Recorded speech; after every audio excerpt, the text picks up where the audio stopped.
Hello everyone, आज का topic है जुडिशरी सिस्टम।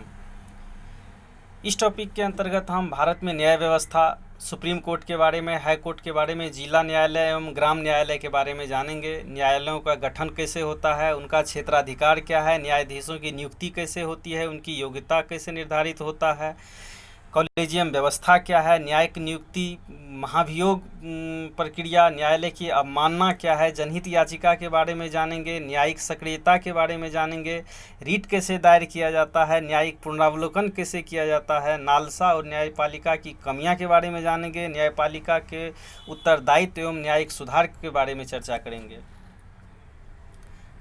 ये वीडियो दो सीरीज में आएंगे। पहले वीडियो में कुछ और बाद बाकी जितने भी बचे होंगे वो चैप्टर दूसरे वीडियो में जारी किए जाएंगे। भारत की न्याय व्यवस्था इकहरी और एकीकृत है। संघ और राज्य दोनों के लिए एक ही न्यायपालिका है, जिसके सर्वोच्च शिखर पर उच्चतम न्यायालय है। न्यायपालिका की संरचना निम्नलिखित है। यह एक पिरामिडीय ढांचा के रूप में सर्वोच्च शिखर पर उच्चतम न्यायालय, उसके बाद उच्च न्यायालय, उसके नीचे जिला न्यायालय और सबसे नीचे ग्राम न्यायालय है।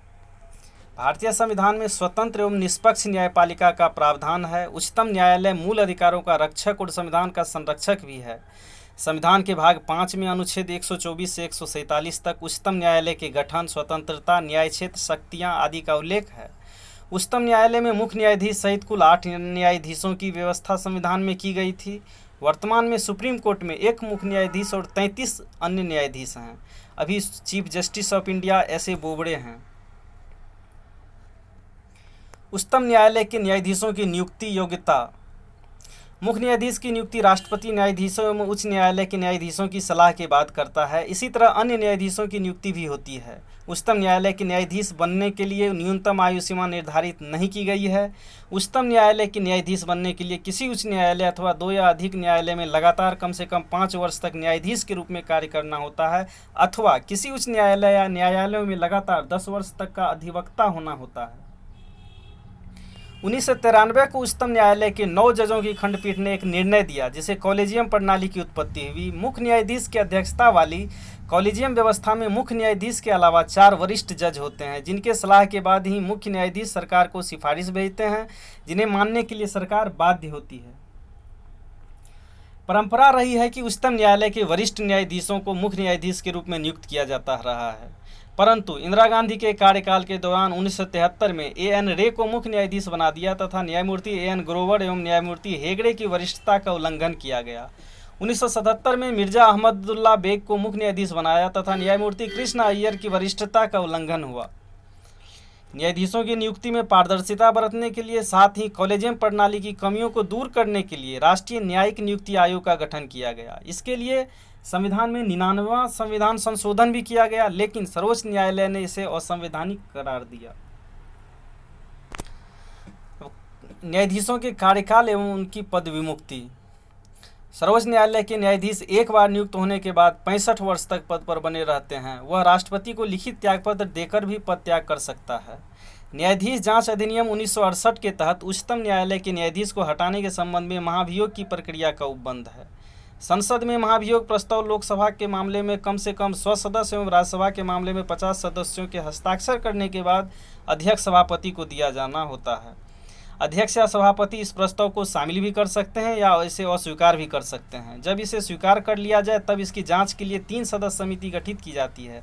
यदि समिति न्यायाधीश को दुर्व्यवहार का दोषी या असक्षम पाता है तो विशेष बहुमत से दोनों सदन में प्रस्ताव पारित कर इसे राष्ट्रपति को भेजा जाता है और अंत में राष्ट्रपति न्यायाधीश को हटाने का आदेश जारी करता है। अभी तक न्यायाधीश पर महाभियोग नहीं लगाया गया है। 1991-93 में वी रामास्वामी की जांच समिति ने दुर्व्यवहार का दोषी पाया, पर उन पर महाभियोग नहीं लगाया जा सका। उच्चतम न्यायालय के न्यायाधीश अवकाश प्राप्त करने के बाद भारत के किसी भी न्यायालय या किसी भी अधिकारी के सामने वकालत नहीं कर सकते हैं। उच्चतम न्यायालय की शक्तियाँ। 3 तरह की शक्तियाँ हैं। पहली शक्ति आरंभिक अधिकारिता का है, अनुच्छेद 131 में वर्णित है। आरंभिक अधिकारिता से आशय है कि इन मामलों में सीधे सुप्रीम कोर्ट द्वारा ही सुनवाई की जाती है। इसके आरंभिक अधिकारिता के अंतर्गत निम्न मामले आते हैं: केंद्र और राज्यों के मत विवाद, 2 या 2 से अधिक राज्यों के मत विवाद, अनुच्छेद 32 के अंतर्गत मूल अधिकारों की रक्षा संबंधी सुनवाई, परंतु अनुच्छेद 32 की रीट अधिकारिता की तकनीकी रूप से आरंभिक अधिकारिता में नहीं माना जाता है। कुछ संघीय विवाद के मामले जो आरंभिक अधिकारिता के अंतर्गत नहीं आते हैं, जैसे अंतर्राज्य नदी जल विवाद, वित्त आयोग द्वारा राज्यों को प्रदत्त अनुदान, संविधान लागू होने के पूर्व देशी रियासत एवं संघ के बीच की गई संधि। दूसरा अधिकार अपीलीय अधिकार है। इससे आशय उन मामलों से है जिनमें उच्च न्यायालय से उच्चतम न्यायालय में अपील की जाती है। इस मामले में सीधे उच्चतम न्यायालय में नहीं जाया जा सकता। सिविल मामलों में अपील अनुच्छेद 133 के तहत जब उच्च न्यायालय यह प्रमाण पत्र दे दे कि किसी वाद में विधि की व्याख्या का महत्वपूर्ण प्रश्न निहित है। दांडिक मामले, खास करके मृत्युदंड के मामले में अनुच्छेद 134 के तहत बिना उच्च न्यायालय के प्रमाण पत्र के भी उच्चतम न्यायालय में अपील किया जा सकता है। विशेष इजाज़त से अपील अनुच्छेद 136 के तहत प्रशासनिक न्यायाधिकरण या सेंट्रल ट्रिब्यूनल के निर्णय के विरुद्ध अपील उच्चतम न्यायालय में हो सकता है। तीसरा अधिकार सलाहकारी अधिकारिता है। अनुच्छेद 143 के अंतर्गत राष्ट्रपति किसी मामले में उच्चतम न्यायालय से सलाह ले सकता है। राष्ट्रपति उच्चतम न्यायालय की सलाह मानने के लिए बाध्य नहीं है, परंतु कुछ मामलों में राष्ट्रपति सलाह मानने के लिए बाध्य है, जैसे कॉलेजियम की सलाह न्यायिक नियुक्ति के समय, संघ लोक सेवा आयोग से संबंधित सलाह आदि।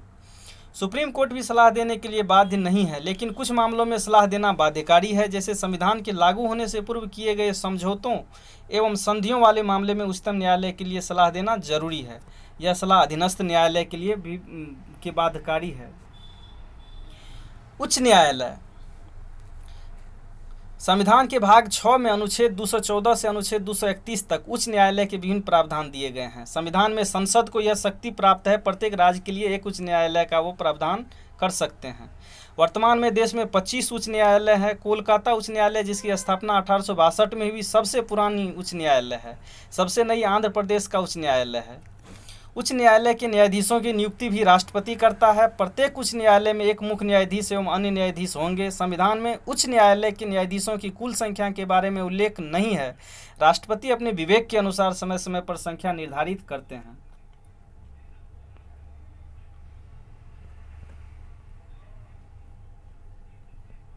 न्यायालय के न्यायाधीशों के लिए योग्यता।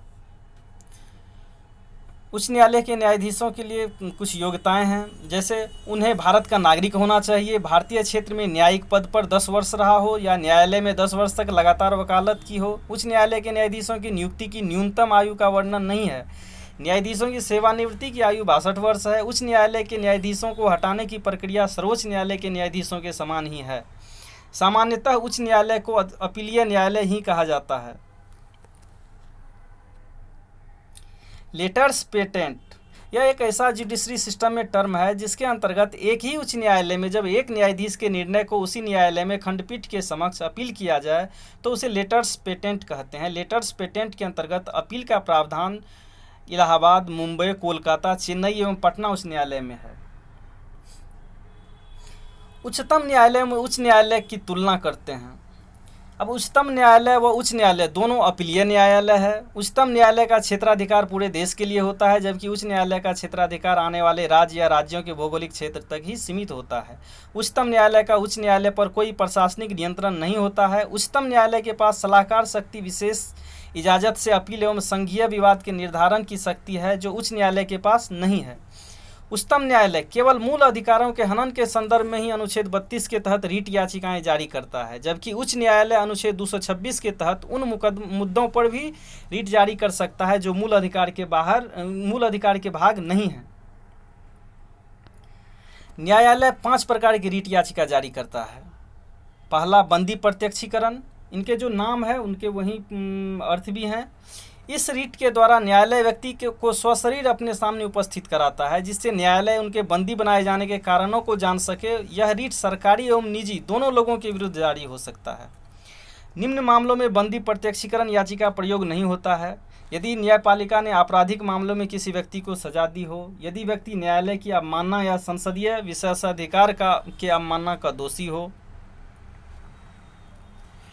परमादेश, यह सरकारी अधिकारी और अधीनस्थ न्यायालय दोनों को जारी हो सकता है। राष्ट्रपति एवं राज्यपाल को परमादेश जारी नहीं हो सकता है। अधिकार परीक्षा, इस रीट के अंतर्गत न्यायालय सार्वजनिक पद धारण करने वाले किसी व्यक्ति के दावे की वैधता की जांच करता है। उत्प्रेषण उच्चतम एवं उच्च न्यायालय द्वारा अधीनस्थ न्यायालय को जारी किया जाता है। प्रतिषेध का प्रयोग सामान्यतः न्यायिक एवं अर्धन्यायिक निकायों के विरुद्ध किया जाता है। इसका प्रयोग व्यक्तियों के विरुद्ध बिल्कुल नहीं किया जाता है। अब एक नया टॉपिक है न्यायिक पुनरावलोकन, जुडिशियल रिव्यू। न्यायपालिका विधायिका द्वारा बनाए गए कानूनों की संवैधानिकता की जांच करती है, तब इसे न्यायिक पुनरावलोकन की संज्ञा दी जाती है। कुछ लोगों के अनुसार न्यायिक पुनरावलोकन की शक्ति सीधे अनुच्छेद 13(2) से मिलता है, जबकि कुछ लोग न्यायिक पुनरावलोकन की शक्ति को संविधान के कई अनुच्छेदों में परोक्ष रूप में निहित मानते हैं। निम्नलिखित विषयों का न्यायिक पुनरावलोकन नहीं किया जा सकता है। सांसदों के विशेषाधिकार अनुच्छेद 105 के अंतर्गत, विधायकों के विशेषाधिकार अनुच्छेद 154 के अंतर्गत, क्षेत्रों का परिसीमन, मंत्रिपरिषद द्वारा राष्ट्रपति और राज्यपाल को दी गई सलाह आदि का न्यायिक पुनरावलोकन नहीं किया जा सकता है। अब अगला एक टॉपिक है न्यायिक सक्रियता, जुडिशियल एक्टिविज्म। सक्रियता का सीधा सीधा अर्थ होता है जब कोई अंग अपने निर्धारित कार्य के अलावा दूसरे अंग के कार्य को संपन्न करने का प्रयास करते हैं तो उसे सक्रियता की संज्ञा देते हैं, और जब यह सक्रियता न्यायपालिका के संदर्भ में देखी जाए तो उसे न्यायिक सक्रियता कहते हैं। न्यायपालिका का कार्य न्याय करना है, विधियों का संरक्षण करना है। जब यह विधियों का निर्माण करने लगे या उसका क्रियान्वयन करने की कोशिश करने लगे तो हम कहते हैं कि न्यायपालिका सक्रिय हो रही है। न्यायपालिका के सक्रिय होने के कुछ कारण हैं, जैसे जनहित याचिका। न्यायपालिका को पहल शक्ति का अधिकार मिल गया है। न्यायपालिका स्वयं या किसी अन्य स्रोत से स्वयं किसी घटना का संज्ञान ले सकता है।